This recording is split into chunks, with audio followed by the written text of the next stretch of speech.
What is up, YouTube? Chronos here, and welcome back to the PSO2 video. So today's video, since the change up with the 12-star units and having them available now for sale over on the market board, basically you can now sell them, you can now purchase them off of the market itself. I figured it'd be a good time to go over my choices for 12-star units, what's worth your time, what's not worth your time, and what you can look forward to in the future. Now I will speak a little bit about a few choices that will be available in episode 6. Only specifically the ones that are going to up into those choices towards episode 6, so basically the ones that are applicable, but we'll get into those individually. So basically, we're more or less looking at another units progression video. Now I did record this a little bit earlier, but honestly I kind of went a little further than I wanted to with these. So I want to kind of take a step back and just run through these kind of quick and kind of give you guys a little bit of a rapid fire set of information. So to start things off, if you are brand new, if you don't know what units to pick up to begin with, and you want to buy a unit itself, let's go ahead and start. We're going to look at the HEA unit. The HEA unit, a solid unit, it's got 40 HP, 5 PP, and it has a set bonus attached to it that gives you some attack. You want all 3 pieces, pretty solid unit to have if you need a unit to use, and you're past the fresh aura unit itself. So it just depends on what you have available to you, money or not, so on and so forth. But this is a pretty solid unit to use for a while. Going forward from there, of course, you have the sub-weapon barrier units. I think they're not shown here specifically. Yeah, sub-units, here we go. The sub-units are shown separately.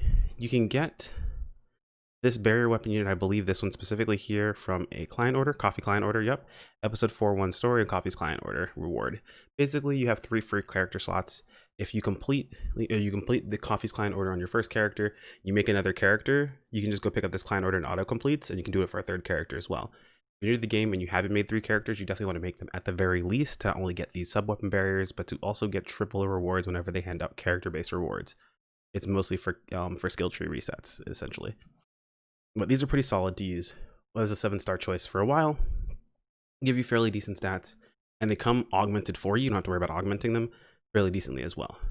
On top of that, we do have at a certain point, there's a title reward that gives you a 12-star unit, pretty solid unit, 50 HP, 5 PP, 15 all attack, and it does have some augments on it already, allies to soul, mastery 3, stamina 3, spirit 3, and vinculum. So pretty solid unit setup itself. It jumps you right into the 12 stars 12-star setup.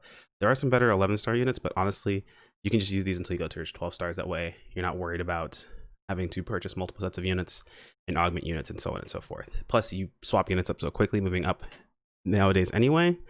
It's better just to go ahead and use these until you get towards your 12-star units you're going to be using. So back over on the regular units page, let's jump over to the 12 stars. That's really what you're going to be looking at. So the first 12 stars you're really going to jump into are really going to be the Ray units. This is something that was available from the Rising Weapon Badge 2 shop that you can trade down from like Rising Weapon Badge 4s. They're fairly easy to get a hold of nowadays. You can buy these off the market board, so they're not fairly expensive. So pretty solid unit, but they're mostly outdated. If you were someone who had Circuit Ray units and you're coming back to the game and you had Circuit Union, and these are augmented, say like 6 slot, some pretty solid augments, you're not really that far off just holding on to these units, and I'll talk about why in just a moment. Pretty solid units overall. Rappy Shine is one that is only a rare unit. If you ever are in a situation where you just feel like you want to get a ton of HP, this unit gives the most HP in the entire game, I believe. 777, but you have 0 defensive stats. So I don't think this is always going to be better depending upon the setup, but it does have some pretty good augments for defenses. You got Rappy Soul, Spirit 2, Deafness, Impact, Projectile Ward, and Technique Ward. So you do get quite a few defensive stat augments on it by default. That will hopefully make up a little bit for the fact this has no defenses on it other than just has HP available to it. So it's a pretty solid unit overall. Don't sleep on Rappy Shine. Not fantastic, but not terrible. I guess we can talk about these units. We'll talk about them when we get to the other set, but we'll move on from there. So one of the first sets of units that honestly, like when it comes down to a character that's looking for the HP, these units are pretty solid, the Azana units. So I guess I really didn't touch on this immediately, but the big thing about 12-star units are they're kind of mix and match. You can attach whatever unit you're really looking for in the slot. So you have 2 units that have a lot of attack and a lot of PP, but you feel like you don't have enough HP on your character, you can slot in an Azana unit for a ton more HP. It's less damage, of course, but depending upon the character that you are, the class you're playing, you might value that HP more. For example, Fighter. pretty solid having 1 or 2 of these units on your overall setup to get the HP. I'm not really going to touch too much on the whitetail units just because it's 500 titles to get it. Yes, granted, if you've been playing, it's not hard to get 500 titles, but it's not realistic for you to really farm for the titles to get this unit unless you really need the PP. And that's using the entire setup. So it's only 20 all attack and 20 PP, no HP. Pretty solid unit. Some people actually swear by them because they want that much PP. If you're using all 3 of them, it's literally 60 PP, so it's a pretty hefty amount from just your units. So if you don't need the HP, not a bad choice. These really aren't very useful. I mean, they were useful for a while when they came out because they had a set bonus, I believe, that went with something else. But as a unit itself, it's not really that fantastic. So we're going to skip past this. Astra kind of was dead on arrival. When it came out, it wasn't enough of a strength boost in any aspect to really warrant not just using the circuit rays, to be honest. So mostly ignored these, and I mostly will continue to ignore them. We're going to skip this unit because we're going to talk about it last. Xenesis was a choice that you can make if you wanted some PP and some HP, and a ton of HP, but still wanted a bit, or still would take the hit on power. Basically, you were trading off some HP and some power for 4 PP compared to Azane. So it just depends on what you're going for. If you're not sure and you kind of want to get that a bit of extra HP, but you're not sure if you're going to need a ton of it, it's not a bad unit to go towards, because the alternative is you can upgrade it into what's called a Clifford unit. The Clifford unit sacrifices a ton of that HP for a ton more PP and a ton more damage. Well, I say a ton more, but it's 20 more all attack, really. So it's a pretty solid trade up. Clifford is actually used by quite a few people. The full set itself, actually, too. It's kind of cool. So fairly useful unit. We're going to jump down to the Whaleboard. The Whaleboard series is available currently in Bewitched Woods. Very solid units. 50 HP, 10 PP, and 40 all attack. Not bad choices if you happen to have them. If you've already augmented a set, pretty good to go for. A very well all-arounder choice for units. Very strong too. So now we're going to come to the units that I actually recommend. If you're going to purchase any units, probably pick these up to use for now and the near future. The first entry level, so all these units I've talked about beforehand, really, unless you're a fighter, you're going to skip most of this stuff, right? So this is just to say that, hey, these units aren't bad if you already have them. You don't have to upgrade if you've already got them set up. That's one thing to keep in mind. With units, when it boils down to it, I mentioned before, like where weapons, most of your power comes in your weapon itself, not so much the augments. It's a bit reversed for units. Units have a decent amount of power in them already, but they're defensive. They're supposed to be units, basically. They're your defense stats. That's mostly what they give you. The offensive perspective of them mostly comes from your augments on the weapon, on the unit itself. So where the augments on your weapon are important, however, don't have almost of your power, your units are going to have a lot more power from your augments and the things you put on them. So I went over these units primarily just to say, hey, if you have them, they're not bad choices.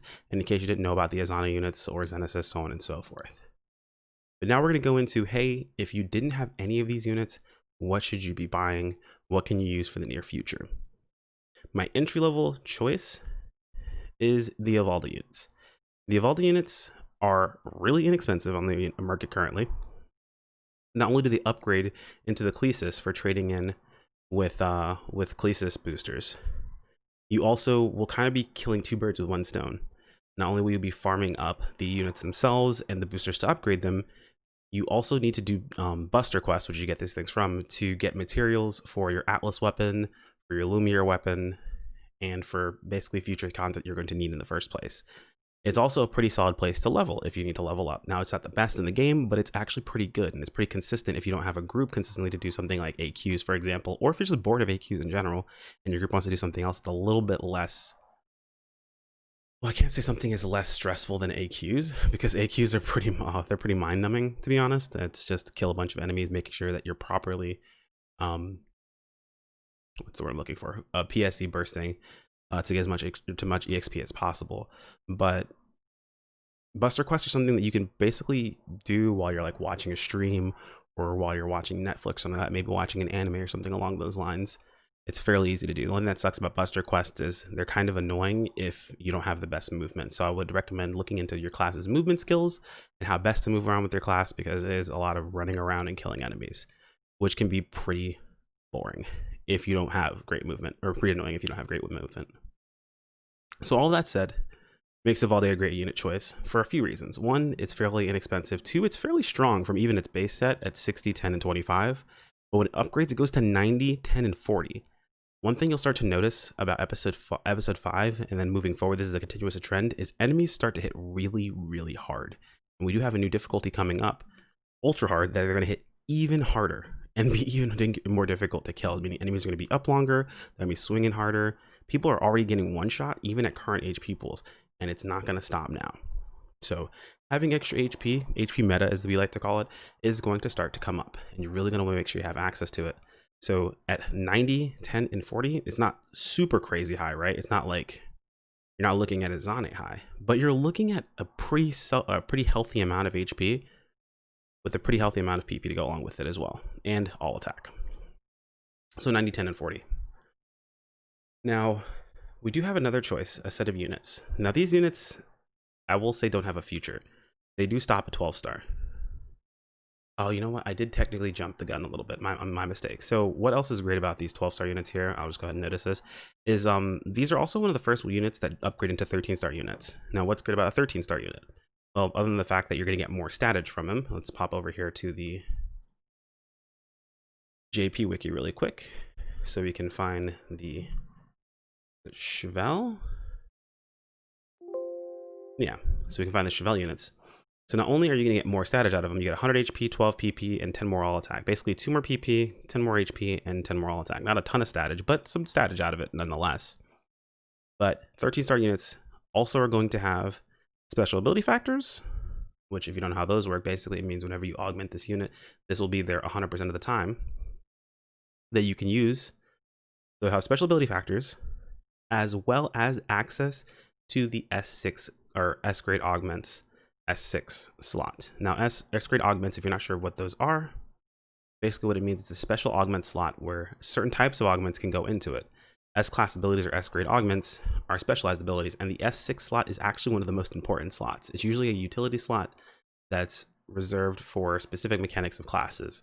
For example, for bouncers, we have something called soaring ballot, which makes it so whenever we're in the air, our focus gauge goes up automatically. And if any of you guys play bouncer, you know how crazy important that is for increasing our overall damage of every weapon type we use, and even of our utility rings that are used. It's pretty insane. So this is the first unit that will upgrade into a 13-star. You'll be able to upgrade your 12-star units into them, and you'll have to trade in, of course, I think it's Buster Quest stuff for it, which is fairly strong.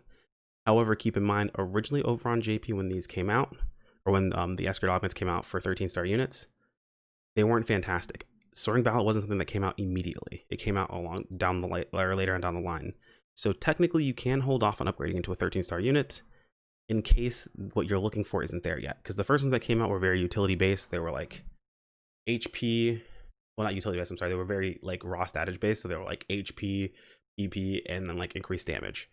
So yes, they were good, but they weren't like the crazy, amazing class changing utility that we got that were basically, or they were basically potentials from weapons.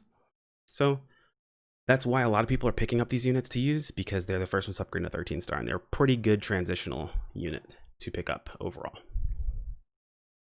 That's basically the Evaldo units. I honestly think if you don't have like a ton of money to spend, if you want to be someone who's like jumping into the game but doesn't want to invest too terribly hardcore into it, and you want to have access to whatever you need, probably the best unit to pay for in the game currently. So moving on to this unit series here. It is a bit strange, a bit different. So this unit series, as you can see, only has PP and one set of attack power. So it doesn't have all attack, right? So this just has 17 PP, which is an insane amount of PP, don't get me wrong. 17 PP and 85 tech power. So the arm unit has the exact same amount of PP and 85 melee power. And the leg unit has the exact same amount of PP and 85 range power. So technically you could use one of these units along with, say, double Clesis for a pretty powerful combination. Funny enough, you could actually do something like, say you were a range player, you can do something with another set of units we're going to talk about off Zeros, which have a set bonus between the arm and the back, which are really, really strong, along with the leg unit for range players for a fairly powerful combination.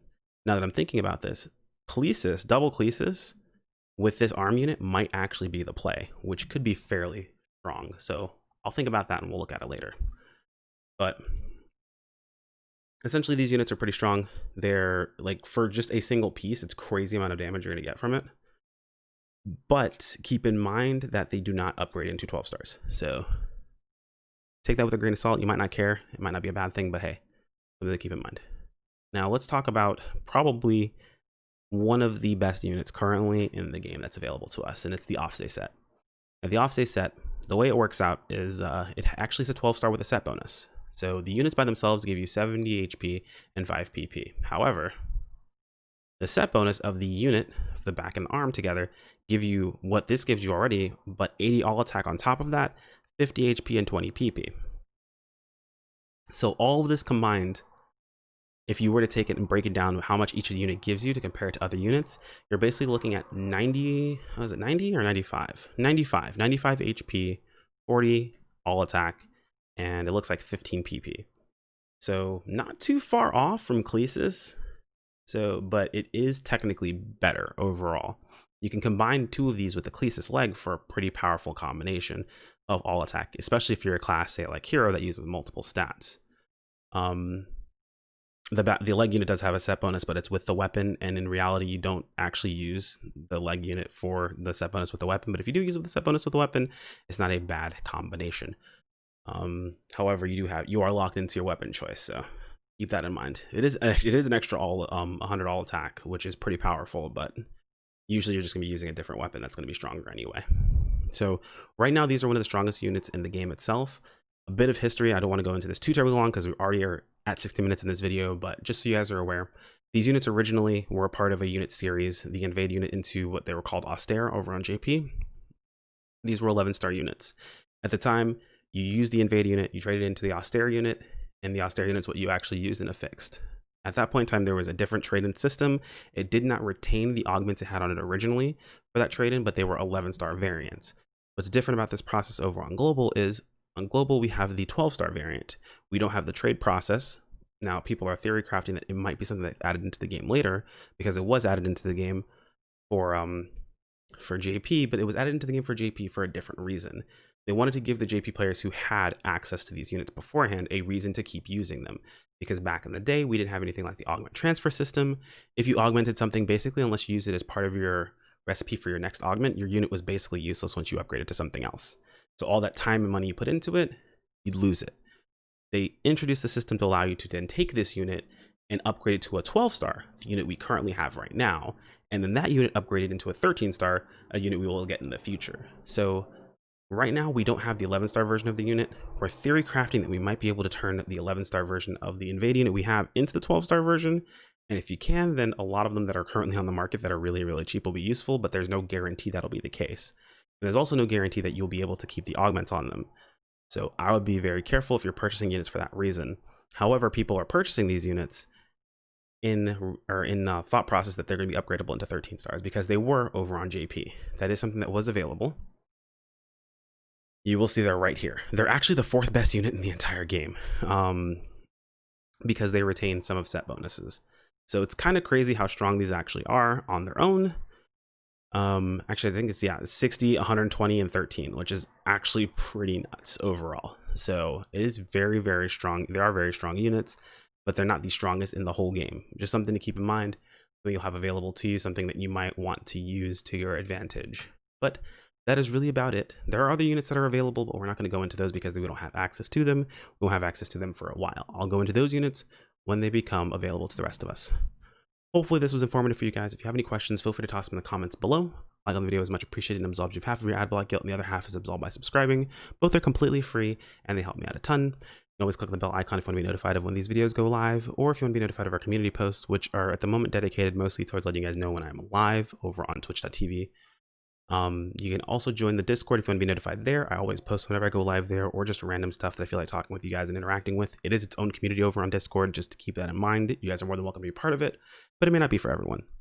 Or if all that stuff doesn't really fit your fancy and you're a fan of Twitter, I do have a Twitter account. You're more than welcome to follow me over there. I do tweet out whenever I go live over there as well. Thanks so much for watching me, guys, and I'll see you on the next video. Take care. Peace out.